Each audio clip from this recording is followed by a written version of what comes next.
we go. As they say. Alrighty. Everybody gets a song, Matt. Oh, God.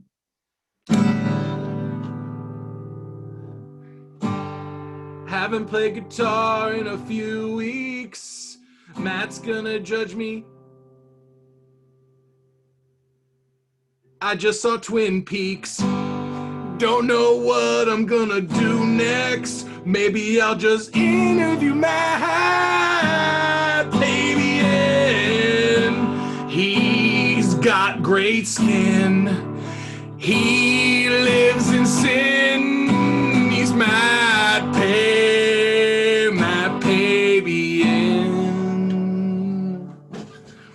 I thought we were in trouble while you were looking for Twin Peaks. I know, but there he is, the man with great skin and who lives in sin. Welcome to Florida Versus. I'm your host, Peter Murphy. There's only one other person that's going to talk, and that's my guest. His name, coming out of the great state of Michigan for Michigan Month, out of mighty Troy, Michigan, the one, the only, Matt Pabian! Oh, goodness. What? That intro. Matt Pabian, you've seen him on stage, you've seen him and heard his voice in various animated projects. He's a writer for Family Guy, and now he's a guest on the Florida Versus podcast. Matt, how do you feel? Feel good, Peter. Okay. It's great to be here. Thanks for having me. Absolutely, man. You know, Michigan Month, it just so happens that I happen to know a lot of Michigan people, a lot of them through you. So on the podcast, the rest of the month, it'll be Joe Kirchhoff and it'll be Matt Harding. Yeah. Yeah, I know those guys. Yeah. And they're from lesser parts of the state, but I'm sure they'll put on a good show for you. Already getting into it. All right. Well, great, Matt. Thank you so much for joining us today. This is going to be fun. The first thing we like to do up top, plugs up top. What would you like to plug, Matt? I would like to plug Family Guy, still on TV 21 years later. All right. I'd like to plug season 2 of Animaniacs. I wrote an episode of that. That'll be up, I think, this fall, so lots of time to prepare. Lots of time to save up for that Hulu subscription. Perfect. And my social media is awful, so I'm not going to plug any of that. All right, 2 plugs. The record for most plugs is 5. Would you like to attempt and beat that record with at least 3 more plugs? Oh, gosh. I can go for it. All right, let's see. I would like to plug O'Keeffe's Working Hands hand cream. It's got me through the dry season and beyond. Okay. I would like to plug the Ember Coffee Mug Corporation. Uh-huh. Yeah, once you've drank coffee out of a battery-powered coffee mug, it's really hard to go back to a dumb mug. You got a smart mug. Every other mug's a dumb mug. Exactly. Yeah, I don't know why more people aren't pairing their coffee with their phones. It's a beautiful pairing.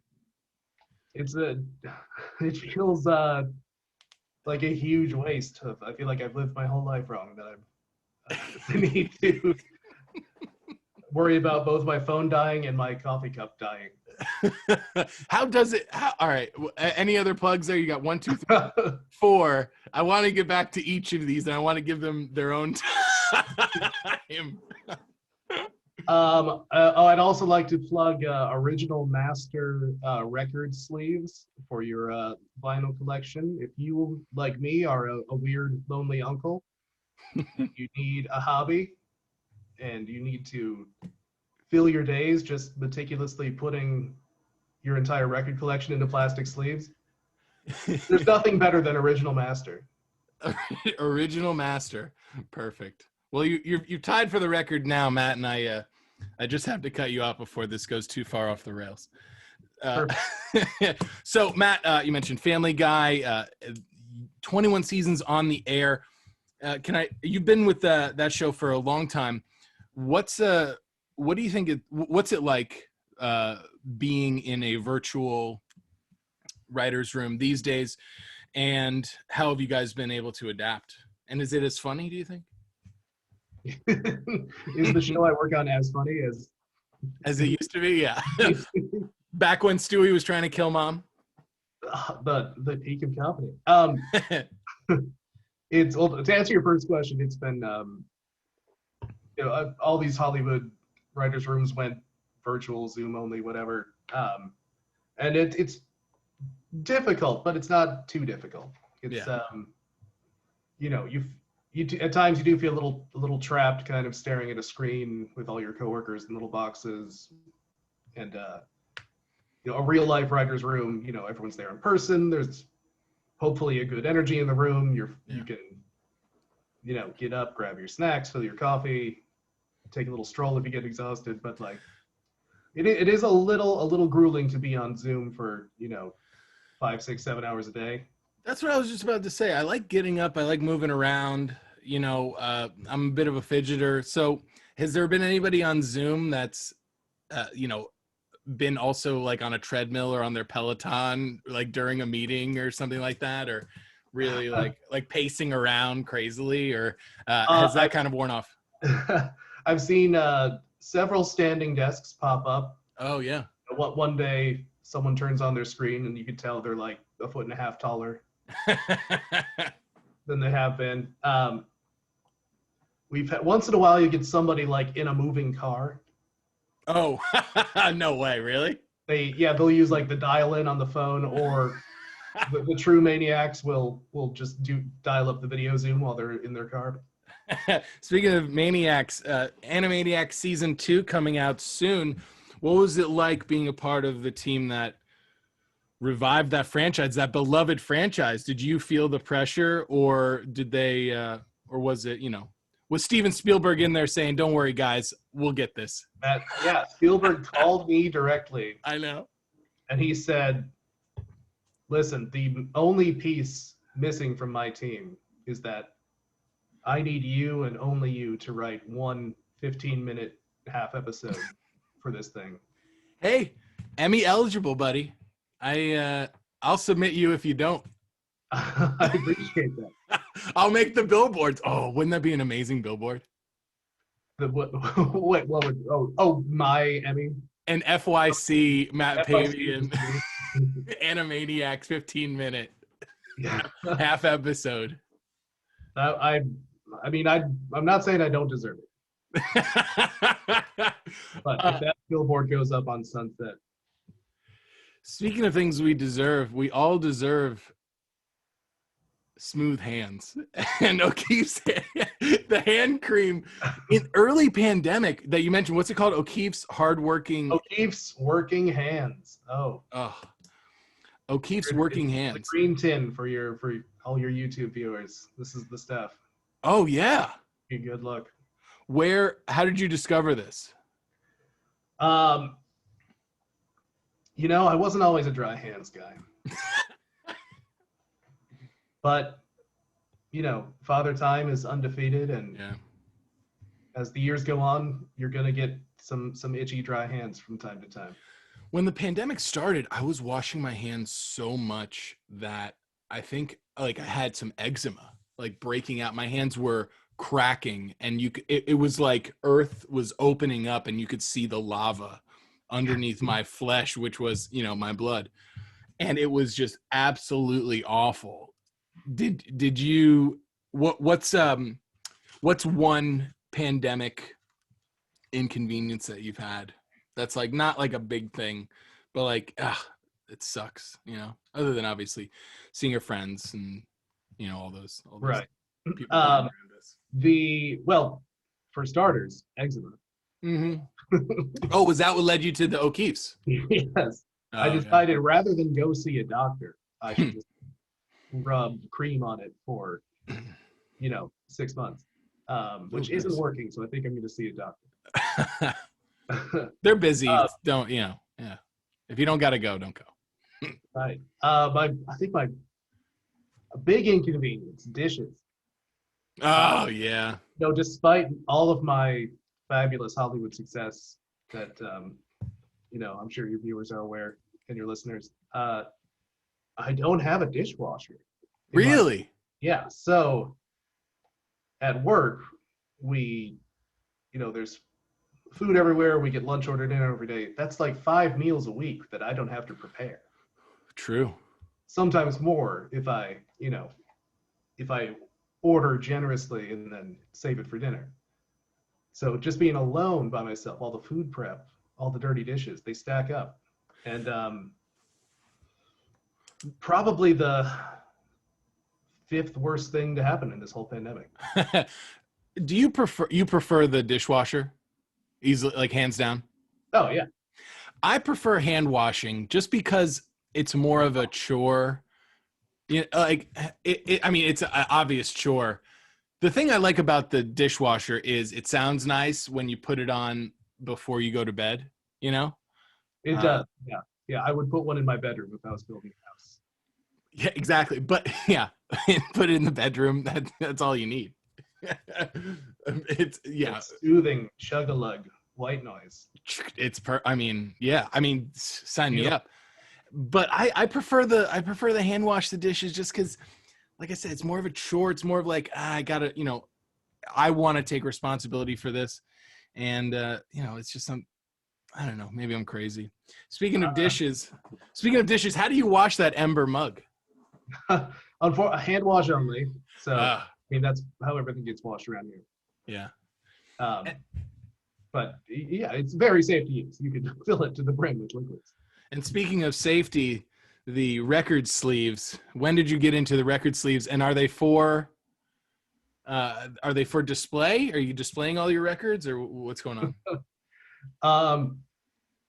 I had a small vinyl collection before the pandemic started, and then once I stopped going out and everything was shut down and my recreation budget opened up, it's way too easy to turn into a just record loser.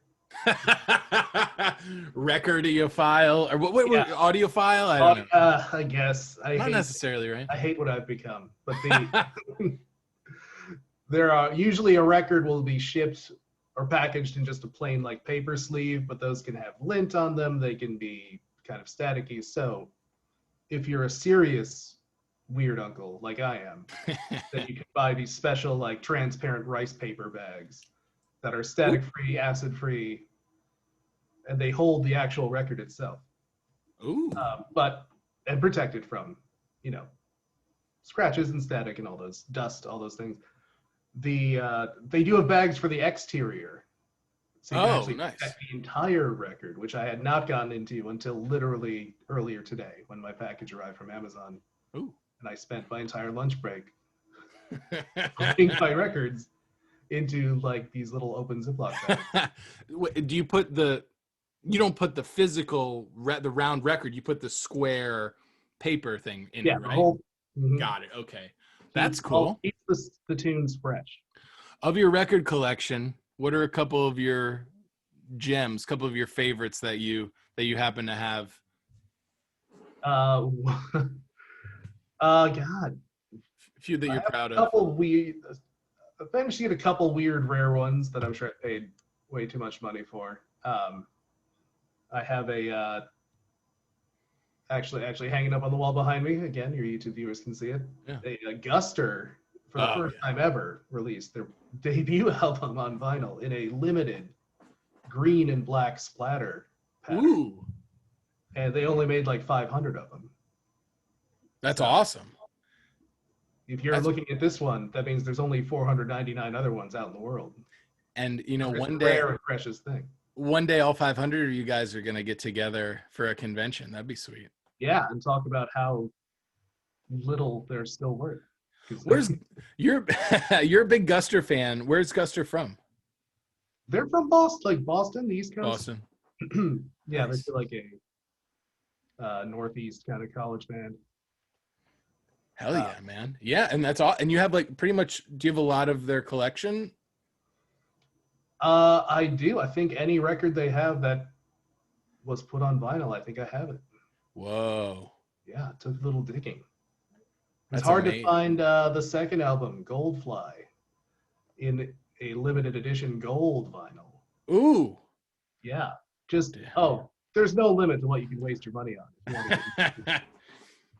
Man, you live up to your self-given nickname of Weird Uncle Pabes. All very cool, exciting. What were you saying? If I figure I'm probably never going to be able to buy a house in LA, so I might as well surround my little 900 square foot apartment with nonsense that I love.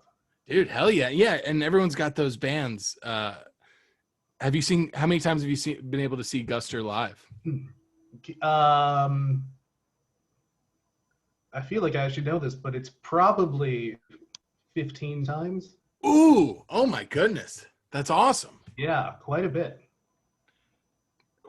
It's great to be into a band that's not that popular because it's pretty easy to get tickets. Easy to get tickets?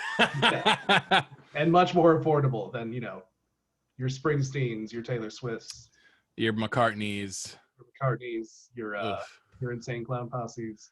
ICP. Well, ICP, speaking of Michigan, Matt, you hail from the city of Troy, Michigan. So, Matt, tell me about your hometown. Yeah, my hometown is Troy, Michigan, in the Detroit suburbs. Pretty close to the city of Detroit. The northern border of Detroit is 8 Mile Road, and then the main thoroughfare through my city is 16 Mile Road, so it's only about 8 miles away. So for those of you doing the math, it was a very suburban suburb, like just very lots of like strip malls, chain restaurants, but also like we had golf courses and 2 shopping malls. Whoa. The nice one and the crappy one. And my parents only took me to the crappy mall, Oakland Mall, for most of my life. What's it called? Oakland Mall. Oakland, okay. I shouldn't say crappy. Many, many great times there. But that was definitely your classic suburban mall. You've got your like JCPenney anchor store. You've got your Hot Topic. You've got all the big pretzel stands. And any of the run-of-the-mill suburban mall stuff you wanted. But it wasn't until I was like in high school that my parents took me for the first time to the Good Mall, which was the Somerset Collection. Oh, wow. Fancy, they don't even call it a mall. It's the Somerset Collection. Collection of stores? Oh, my goodness. And that was the one, that mall had like, Saks Fifth Avenue and a Brooks Brothers and a Tiffany and like all this stuff that I had no idea existed. And I felt betrayed. I felt like my parents were depriving me of the finer things in my town. I love just remembering malls. Like just like you, we had a good mall, we had a bad mall. The Edison Mall, bad mall. I'd say, Grandma, I'm going to Edison Mall, and you know how parents are like, oh, we've I don't want to stop for food. We got that food at home. I don't want to go to McDonald's. We got hamburgers at home. Mm-hmm. My grandma was like, why do you like the mall is so dangerous? My grandma would say, why do you want to go to Edison Mall? I'll just stab you right here in the kitchen. I was like, we got stabbings at home. Yeah, exactly. We got the stabbings at home. Also, one thing I want to talk about the food court. One thing that we had in the Edison Mall, nearly every mall, bourbon chicken. Have you ever heard of bourbon chicken? Oh yeah, I've heard of bourbon chicken. Okay, where have you found it? Have you found it in the mall? Have you found it in a place? Like, where have you found your bourbon chicken? Food court Chinese restaurant feels like the bourbon chicken. Yeah, that's it. That's the only place I found it in food courts. Now that you mention it, I don't know if I've seen it at a regular Chinese restaurant that like has 4 walls and not like a mall kiosk. I've never read it on a menu. I've just pointed to it through the glass, Yeah. Oh, now we also had, and I didn't realize this was a Michigan thing until I left the state. We had almond boneless chicken. Almond boneless chicken? Almond boneless chicken at our Almond? Like an like a almond milk? Like almond? like all like the famous nut, Peter. Almond boneless chicken. It was What like is that? I mean, similar to your bourbon chicken or orange chicken, but yeah, it was like a lightly breaded, fried chicken things smothered in a sweet, like almond syrup or almond sauce. Oh my gosh! Like that sounds like a syrup, almost like a maple syrup. Was that kind of the texture Yeah, of it's it, or no? like a glaze, like a Yeah. like your orange. Well, yeah, like all the other classic little tiny fried pieces of chicken Chinese dishes.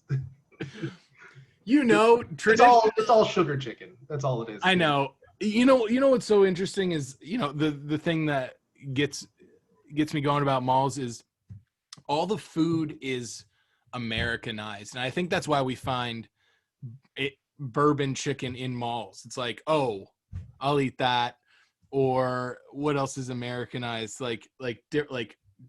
Chicken parm. They're not making Oh, chicken parms in Italy. the Sparrow counter. So, I mean, they're not. No Italian is sitting down to an authentic Sbarro Stromboli at home. but They're missing out. yeah. And when you think about Michigan, would you say, being from Florida, I have a good understanding that it's a far out place. It doesn't necessarily represent America, but through your travels, through your time living just in the country, would you say that so goes Michigan, so goes the country? Like, is Michigan a good sample of the United States, you think, or does it deviate from America, like, quote unquote, as far as just cultural things, etc.? I know, obviously Michigan, the car industry is huge up there. Mm-hmm. Yeah. Well, I mean, at least politically speaking, Michigan's famously a swing state and a stop for always a stop for presidential candidates. But it is a it feels a little insulting to say this, but like it truly feels like kind of a middle of the road state that could lean slightly one way or slightly the other way. We've got big urban centers like Detroit and Flint. We've got also out in the country. You feel like you're down south in a lot of these places where you've got big hunting culture and lots of wide open spaces and woods and. I think that's really cool and unique, because I would say, and now obviously this is me thinking best case scenario, but rather than a place like, let's disqualify Florida because it's all over the place. But rather than a traditional liberal state like Portland, or Oregon, or a traditional conservative state, let's say Texas, Michigan, at being a swing state, I feel like ideally, like I'm thinking that there would be more respect on either side for the opposite side, because there's not, like in Texas, Austin's the blue dot in a red state. In Florida, typically it goes red, but Orlando's a blue dot.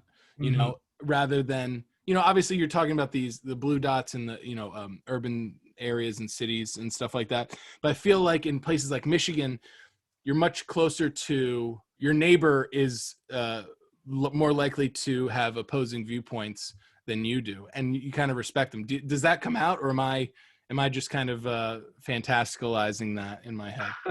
That might be true. It's also there's kind of a general Midwestern politeness where like it's sort of in many circles considered rude to discuss politics in many settings. Yeah. But I think what makes Michigan a swing state is that more people are willing to maybe change their minds a little bit, or not be just married to one ideology for life. I mean, there's still, of course, diehard conservatives and crazy liberal centers like Ann Arbor, Yeah. and Detroit, but um, yeah, I mean, but what else makes a swing state besides people just being open to other points of view in small ways? That's a really good. I think that's what it is. That's got to be the number one factor. I think in Florida, what makes it a swing state is people are just generally just kind of follow the other lemmings off the off the cliff, and okay, yeah, we'll vote this way, and this time. And I dump on Florida a little bit sometimes, but that's not really. I don't really think about things in that way where you're kind of being so close to your neighbor. So that's interesting. And yeah, I mean, I would say that's what makes it a fun swing state in Michigan. Now growing up there, was it like, what was that like? Did you, it was a suburb of what, Detroit, you're saying? Yeah. And so would you travel into Detroit for any reason? Detroit, it was, when I was growing up, at least in the 80s and 90s, Detroit was still a pretty rough city, a pretty dangerous city in many parts. There was like a huge mass exodus from the city in the 60s after the riots, and then the auto industry suffered when import cars started coming in that were reliable and well built, and that increased competition caused the auto industry to take a hit. So Detroit was a wounded city for a long time, and it's but we would go in for occasional like sport, like it's a four sport city, so yeah, Tiger games, Red Wings games, those were in Detroit. My parents loved the theater. They had season tickets at the Fisher Theater for my entire life, so they would go down. But it wasn't. No one would really hang around. Yeah. Like a lot of the people in the suburbs would go in for some event and then kind of immediately drive back. Yeah, or for work and then drive back. Yeah. Yeah, it's not until kind of recently that people are starting to move back into the city and start, land is cheap, building is cheap, so people are starting more small businesses, little restaurants and bars and breweries and shops and stuff, and there's life coming back to the city now. And when I visit home and see some friends, we'll go down there, and it's really cool to see what's been changing. But that's awesome. Yeah, when I was growing up, it was like, almost a joke, like, don't go to Detroit for anything. Well, now you go to Detroit, and I know this is a very fun, quirky activity. There's something over there called, I don't even know what it's called, but it's football bowling, right? Oh, bowling, yeah. Foaling? Mm-hmm. You just combine them. You just combine the words foaling. So I've been foaling. Yeah, I know. Yeah. So wait, tell everyone what foaling is, and then tell them, the best strategy to do it. Well, I'm terrible at it, so I couldn't tell you that. But foaling is a combination of football and bowling. Uh-huh. It's sort of like a tailgate game, but you've got two teams of two. You stand a distance apart, and at either end there are 10 bowling pins set up in a triangle, like your standard bowling formation. Mm-hmm. And instead of a bowling ball, you toss a football at the pins, and whatever team knocks them all down first wins that round. But and if you want to play, head on down to the Foaling Warehouse in Hamtramck. Hamtramck is a little like city within the city. Like it's an independent city, totally surrounded by Detroit. What? They've claimed like a piece of land and said, this is not Detroit. This is a sanctuary of foaling artists. Kind of. Well, I mean, it's like in LA here, there's the city of Beverly Hills is totally engulfed by the city of LA, or like West Hollywood, Santa Monica. Those are independent cities that are otherwise totally surrounded by LA. Got it. Got it. Similar to that, a little landlocked mini city. And the bowling pins are on the ground, right? Yeah, they're on like a little raised platform that's only a couple inches off the ground. Okay. But yeah, it's a blast. It's any game you can do with a beer in your hand is a good time. I agree. Regular bowling, hard to do with a beer in your hand, I got to say. I suppose, yeah. Unless you're getting the really. That's why I only go for like the 6-pound ball, because it doesn't throw off my balance with the beer in the other hand. 6 pounds in one hand, 6-pack in the other hand. Oh, now we're talking. Speaking of drinking a lot, let's talk about airports. So, Troy, Michigan, how do you get there? What's the airport to take, and what should we know about it? Also, any fun quirks about this airport? True. Well, what's the best airport to take? Troy used to have a little tiny like municipal airport. I don't know if we still do. Yeah, a friend of mine that I went to middle school with was taking like flying lessons when he was 14. I thought it was the coolest thing ever. Oh yeah, rest in peace. But for most of us without private jets or our own little Cessnas, you're gonna fly into Detroit Metro Airport. Detroit Metro, okay, yeah. Yeah, which is fairly new, renovated, pretty brand new airport. Like the main terminal's only like 10, 12 years old or so. Okay. Yeah, they actually shot a lot of the movie Up in the Air in that terminal. Oh wow. Yeah, Clooney's been there. He's left his mark. You can sense that salt and pepper sexiness in the air. I just went to this place in I guess it's Burbank. In Burbank, it's called Chili John's, and been there for over 100 years. They make it's simple. Do you want chili on spaghetti? You want chili on a hot dog? Whatever. And their decor is very. Have you been there, Matt? Have you been there? I have not. No. But okay. Chili on everything. Tell me about it. Must go. It's delicious. But the decor is very simple. Bricks, etc. Some neon signs, and then on one wall is a spray painted one-dimensional picture of Guy Fieri. Oh, and it's in 3 colors. So his mustache is yellow, his face is red, and I think the bottom chin strap of his facial hair is green. And then it's a stencil, and then another stencil that says Guy was here 12/12. Wow, so it's a stencil though, like a Banksy. Yeah, I wouldn't it be amazing if Clooney had something like that? But it's like in the airport. Yeah, in the just places that he's been. But it's like his Batman nipple suit. Oh, that would be incredible. That alone would be worth flying into Metro. Just to take a picture with that. Photo ops, yeah, that'd be incredible. I don't know if travelers can handle that much sex appeal. Michigan's kind of in the middle. Yeah, Michigan's kind of in the middle of the country. Is that a big hub? You get a lot of connecting flights there, or because the airport's relatively redone, is it less so?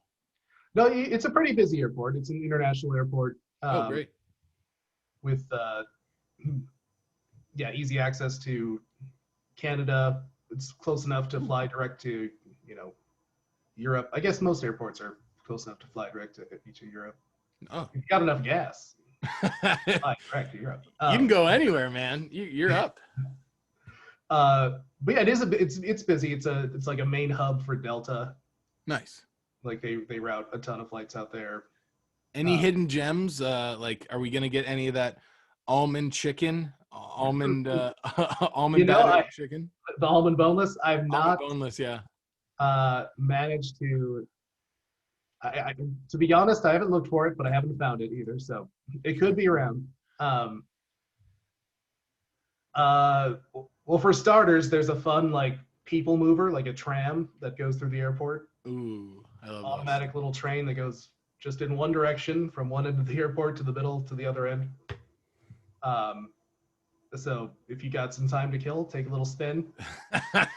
Just like treat it like a little go-kart or like the Disney tram that brings you into Oh, the park. except yeah, instead of Tomorrowland, it just takes you to like the even number terminals.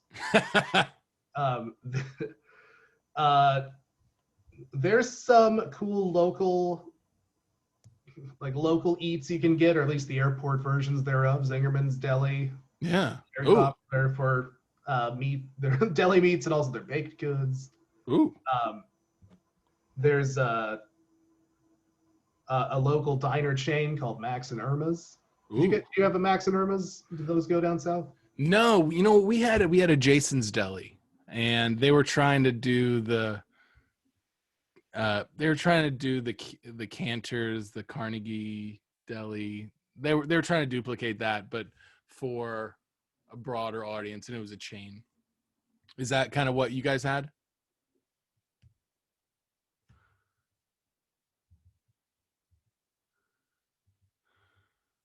All right.